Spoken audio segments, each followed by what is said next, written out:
एक और इसमें प्रकरण आया था बीच में, क्षितिज सोमानी करके एक व्यक्ति हैं और एक प्रोफेसर संतोष पंत हैं। तो संतोष पंत ने हमारे द्वारा लिखित शक्ति सूत्र के सृष्टि भाष्य के प्रथम सूत्र अर्थात शक्ति जिज्ञासा के भाष्य में आपत्ति की थी कि ये असंप्रदायिक व्याख्या है, ये अनुचित व्याख्या है, निग्रहाचार्य मूर्ख है इस व्यक्ति में। और क्षितिज सोमानी इत्यादि ने, प्रसून मिश्र इत्यादि ने लिखा था कि प्रोफेसर पंत ने जो आपत्तियां निग्रहाचार्य के ग्रंथों में दिखाई उनमें काफी आपत्तियां सही हैं। उसमें हमने क्या लिखा था उस पर भी हम थोड़ा सा बोल देते हैं, क्योंकि अलग से क्या उस पर बोलें, 2 मिनट की तो बात है। इसमें किस आधार पर हमारा विरोध हुआ? जिज्ञासा शब्द पर, अथात तो ब्रह्म जिज्ञासा या अथात शक्ति जिज्ञासा, ये सब जो सूत्र हैं ब्रह्म सूत्र में, शक्ति सूत्र में, वहां पर ये समझना चाहिए आदि शंकराचार्य ने शास्त्र, हमने क्या लिखा था, समस्त शास्त्रों को पढ़ने के बाद शक्ति क्या है उसको जानने की जिज्ञासा होती है। और आदि शंकराचार्य जी ने ब्रह्म जिज्ञासा में शास्त्राध्ययन को हेतु नहीं माना है। उनका मानना है कि शास्त्र को पढ़ने के बाद ब्रह्म जिज्ञासा उत्पन्न होना स्वाभाविक नहीं है, ऐसा उसमें प्रधान हेतु हम नहीं मान सकते, क्योंकि ब्रह्म जिज्ञासा तो साधन चतुष्टय के माध्यम से ही होती है, शास्त्र पढ़ने के माध्यम से नहीं। क्यों? शास्त्र में तो बहुत से आभिचारिक कृत्य भी दिए हुए हैं, भोगेश्वरी प्रधान साधनाएं भी दी हुई हैं, बहुत से और भी वचन मिलते हैं। तो शास्त्र को पढ़ने वाला हर व्यक्ति ब्रह्म जिज्ञासु ही बन जाए ऐसा आवश्यक नहीं है। हो सकता है कोई तंत्र मंत्र करके शत्रुनाश में लग जाए, हो सकता है कोई यक्षिणी योगिनी अप्सरा सिद्धि में लग जाए, हो सकता है और भी 10 तरह के काम में लग जाए, जिनका उल्लेख शास्त्र में तो है किंतु परब्रह्म सिद्धि में जो हेतु नहीं बन सकते। अतएव शास्त्र को पढ़ने के बाद यह प्रधान का परिणाम हम नहीं मान सकते कि उसको ब्रह्म जिज्ञासा ही होगी। हमने लिखा कि शास्त्र पढ़ने के बाद ही शक्ति को जानने की जिज्ञासा होती है। अब इसमें बात ऐसी है, शास्त्र को पढ़ने के बाद जो है ब्रह्म की जिज्ञासा नहीं हो सकती, ऐसा निश्चितार्थ तो हो नहीं रहा। जहां पर यह कहा जा सके कि शास्त्र को पढ़ने से ब्रह्म जिज्ञासा नहीं होती, ऐसा निषेधार्थ तो व्यक्त नहीं हो रहा। अभी तो शंकराचार्य जी यह मानते हैं कि शास्त्र पढ़ना जो है वह ब्रह्म जिज्ञासा में प्रधान हेतु नहीं है। जैसे कोई व्यक्ति यह कहे कि हम गाय पाल लिए हैं तो अब हमारे घर में दूध होने लगेगा, तो गाय पालना दूध में प्रधान हेतु नहीं है, उसके लिए गाय को संवत्सा होना पड़ेगा, उसमें दुग्ध का स्राव होना पड़ेगा, सामान्य प्रक्रिया यही है, तो वह व्यक्ति शुद्ध दुग्ध प्राप्त कर सकता है। अथवा कोई यह व्यक्ति नहीं कर सकता है कि हमने गाय से दूध ले लिया तो हम घी प्राप्त कर लेंगे, अपितु घी प्राप्त करने में गाय का दुधारू होना हेतु नहीं है, अपितु और भी दही मक्खन इत्यादि की जो विधि है वो विधि हेतु है। ये शंकराचार्य जी का मत है। लेकिन हमने जिस दृष्टिकोण से लिखा वो भिन्न है, विरुद्ध नहीं है, भिन्न है। अलग होना और विरुद्ध होना अंतर होता है। क्योंकि गाय पालने मात्र से दुग्ध की प्राप्ति नहीं हो जाती, अभी तो उसमें कुछ प्रक्रियाएं होती हैं। लेकिन अगर हम गाय ही ना पालें तब तो प्रक्रिया का ही अभाव हो गया ना, क्योंकि दूध तो तब होगा जब बछड़ा होगा, गाय दुधारू होगी तब, या घी तब मिलेगा जब हम उस दुग्ध को उस शोधक प्रक्रिया में ले जाएंगे। लेकिन अगर हम गाय ही न पालें तब क्या होगा? तब तो प्रक्रिया की ही वहां संदिग्धता हो गई ना। तो शंकराचार्य जी के मत में शास्त्र पढ़ने से नहीं, अपितु साधन चतुष्टय से श्रवण मनन निधिध्यासन करो, उपरति इत्यादि हो, षड संपत्ति ऊर्जन हो, षडूर्मि नाश हो, ये सब के बाद ही तत्व जिज्ञासा हो सकती है।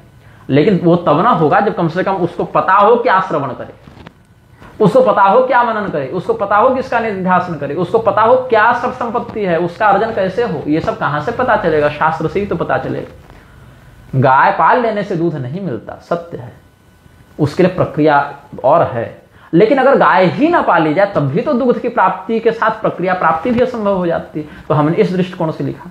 तो शंकराचार्य जी का मत गलत है ऐसा हम नहीं कह रहे हैं, अशास्त्रीय है ऐसा नहीं कह रहे, अपितु उन्होंने जो बात लिखी उस बात का हमने भिन्न दृष्टिकोण से अपने मत में विवेचन किया। अब यह कर सकते हैं, अथात शक्ति जिज्ञासा सूत्र में अगस्त्य मुनि का क्या तात्पर्य है, सूत्रकार का क्या तात्पर्य है? क्योंकि जिज्ञासाधिकरण में ब्रह्म सूत्र में शंकराचार्य जी तो कुछ भिन्न शैली में कह चुके हैं, लेकिन यह चिंतनीय है कि अथातो ब्रह्म जिज्ञासा में शास्त्र ज्ञान को, शास्त्राध्ययन को ब्रह्म जिज्ञासा में हेतु न मानने के बाद भी शंकराचार्य जी ने कदम कदम पर शास्त्र वाक्य से भी प्रमाण दिए हैं कि नहीं दिए हैं। अगर वह हेतु नहीं होता, निषिद्धार्थ में अगर हम उसको ले जाएं तो शास्त्र प्रमाण को संदर्भित करना ही वहां पर दोषकारक हो जाता है। क्योंकि अगर आप शास्त्र को हेतु ही नहीं मान रहे तो उससे प्रमाण फिर क्यों दे रहे हैं? इसका अर्थ यह है कि शंकराचार्य जी शास्त्राध्ययन को ब्रह्म जिज्ञासा में प्रत्यक्ष हेतु न मानने के बाद भी उत्प्रेरक हेतु तो मानते ही हैं। और इतना ही नहीं, इसकी पुष्टि तैत्तिरीय श्रुति की शिक्षावल्ली इत्यादि में भी हो जाती है, जहां पर वो क्या जो हमारे आमनाय सम्मत चरित्र है उनका अनुसरण करना, आमनाय विरुद्ध शास्त्र विरुद्ध चरित्र का अनुसरण मत करना, ये सब जहां पर वो लिखे हैं, नो इतरानी, ये सब जो लिखे हैं, उन सभी वचनों से भी पुष्टि हो जाती है कि शास्त्र की क्या प्राधान्यता है। हाँ, ये कह सकते हैं हम कि शास्त्र पढ़ने के बाद व्यक्ति में ब्रह्म जिज्ञासा का उत्पन्न होना संदिग्ध हो जाता है।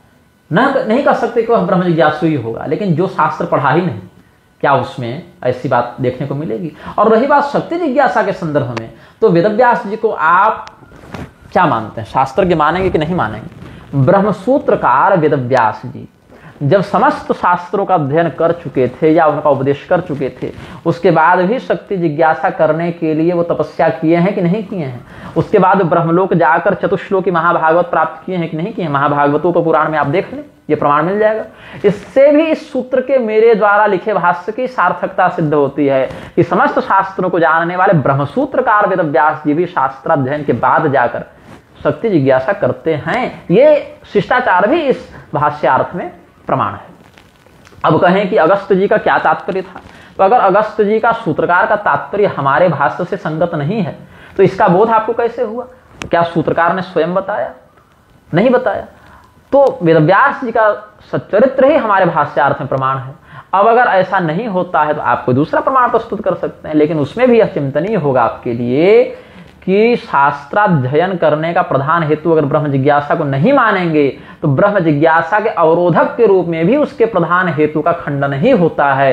क्योंकि उदाहरण स्वरूप आपने एक नाव बनाई और नाव से आपको समुद्र पार जाना है, तो नाव बनाने का उद्देश्य क्या हुआ? समुद्र पार जाना, जैसा कि सामान्य अर्थ लगता है।